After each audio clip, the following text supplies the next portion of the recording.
Hey everyone, so I'm going to add another example that I always do in class, and it requires me moving. So I'll let you know that Mihaela is behind the camera helping me record all of these things and encouraging me that I am not making a complete fool of myself, which I feel like. But there's this case study I give in class, and it requires me moving. I hope it doesn't make you dizzy, and I hope it comes across as it might in class. I worked many years ago with a young couple who were living in it was a man and a woman. They were, I don't know if they were married or not, but they were living together in one of the people's parents' home while the parents were on a 2-year sabbatical. So it was a very nice house with a small, not fenced backyard. The dog was named Tucker. He was a black lab, and he almost killed me. So it's a fun story. I've been working with these people a lot, and in the beginning, I didn't know it was psychotic, just like I was saying before, and we were working on different behaviors.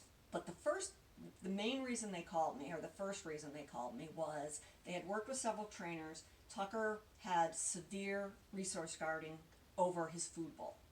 When I got there, they had gotten to the point where they could have Tucker's mat where his food bowls went. It was in a hallway, and can you see me? Sorry. And so here was the mat with the bowls, here was the hallway, and then right here was a door that went into a garage. And they kept the dog food just inside the garage door. So the guy demonstrated what he does. He put Tucker in a sit stay next to the bowls. He took the empty food bowl and he opened the garage door, scooped the food, and then put it back down. It took all of maybe 45 to 60 seconds at the most. The entire time he was repeating to Tucker, stay, good stay. And the entire time, Tucker was getting more and more agitated, saliva spitting everywhere, shaking, trembling. By the time he put the food bowl down, in literally 45 to 60 seconds, there was a pool of saliva on the ground that was like a huge puddle. And just saliva all over the dog's face. It was the most crazy thing I'd seen. So he released Tucker, Tucker ate, and then they had a sliding glass door in the kitchen, which this space I just described opened into behind it. And there were some sliding glass doors over here where they kept a tie out. After Tucker ate, they were able to put him on the tie out, pick up the empty bowl, and he would go out, he would go to the bathroom, they might play ball out there with him on his line, and when they brought him in, he was okay. So I completely switched up that, which again we will get to when we talk about treatment and management of resource guarding. I will explain how you treat food bowl aggression. So he started doing that, and we were counteracting it. That was getting better. Then he started becoming aggressive with them when they would come in the house. So if they'd been out, came in. So we taught him to reduce that agitation and also to learn to go lie down and stay on his dog bed, which was a room over this way. And so it was close enough that they could see Tucker, but a good distance away that if they got up and moved around, if he was in that downstay, he didn't aggress. And we started working on all these different behaviors. So one day, I go over to the house. I have several consults. And they tell me that things have been horrible with Tucker in the last couple weeks. One time the guy was working in the kitchen, and the kitchen was like a U with an island in it. And just to finish explaining the house, because it matters, here's the U, here's the sliding glass doors, here's the dining room table, here's the hallway I told you about with the garage opening there. So they said, the man had said that he had been working at the island cutting chicken, and a piece of chicken dropped on the floor, and when he went to pick it up, Tucker bit him in the foot before he could even get near the piece of chicken. And then Tucker immediately took the chicken. And he also told me that there had been a few times where Tucker got aggressive in the kitchen, and he would pick up the bar stools that were around the island, one side of the island, and he would literally have to push Tucker back with the bar stools, and you could see bite marks on the bottom legs of the bar stools. They were wood. So I come to the house, and I honestly cannot tell you exactly what provoked the behavior, but I was demonstrating something, and I was sitting at that table, and Tucker started getting aggressive in the kitchen with the man. I think maybe he was going to get some water or something. And so the guy picks up a bar stool and he's trying to fend off Tucker.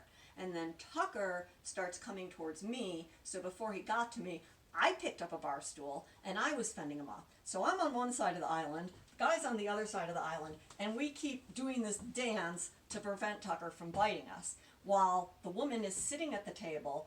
And so we're kind of in a triangle with the sliding glass doors here. And because it wasn't fenced, the only way we could get him outside was to figure out a way to calm him down enough that somebody could grab his collar, put the line on, and send him out.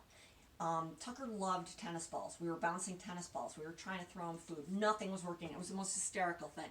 I'm still doing this, and I'm doing this, and Tucker's and he's snapping at us, and he's biting the chair legs. And so eventually, the woman that was at the table just got up, grabbed his collar, hitched him onto the tie-out, threw him out the sliding glass door, shut the door. I have no idea how she managed not to get bitten. And I was so impressed with her bravery. I was still trying to figure out a way where no one would get bitten, believing that that example would have never worked. But it worked, and we continued to talk, and the entire time, it was about half an hour, Tucker was just slamming himself against that sliding glass door, drool flying everywhere. He is snarling and biting and barking. That incident happened after I'd probably done 5 or 6 behavior consult, combined with contact with them in between via email or phone calls. And that was the point at which Tucker, in my mind, became psychotic. So was there a specific way or reason that I was able to adopt that diagnosis? It was all the weeks of working with him and all the behaviors that happened in between the food bowl story and the almost killed us in the kitchen story. There were a couple things. Another thing that developed was that anytime the man left first for work, and anytime he left, once he was outside, he could not come back in the house because the dog was too vicious, unless his wife was in the house and could call Tucker away and then latch him up. So if the guy went out to the garage and he'd forgotten his briefcase, if his wife had left for work first, that meant he could not bring his briefcase to work. And that's just an example. Another incident that occurred was they were sleeping in the master bedroom, if that's what it's still called, and it had a bathroom in the bedroom.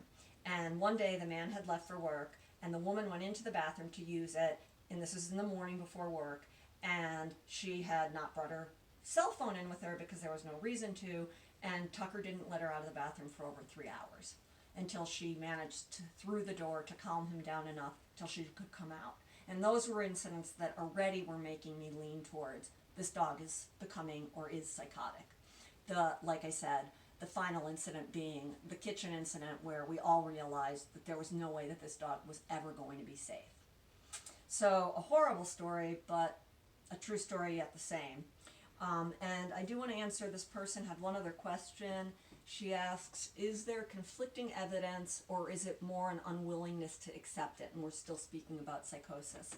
I think I answered the evidence question. There isn't really evidence. And in terms of people being unwilling to believe it, I think that there's a level of that as well.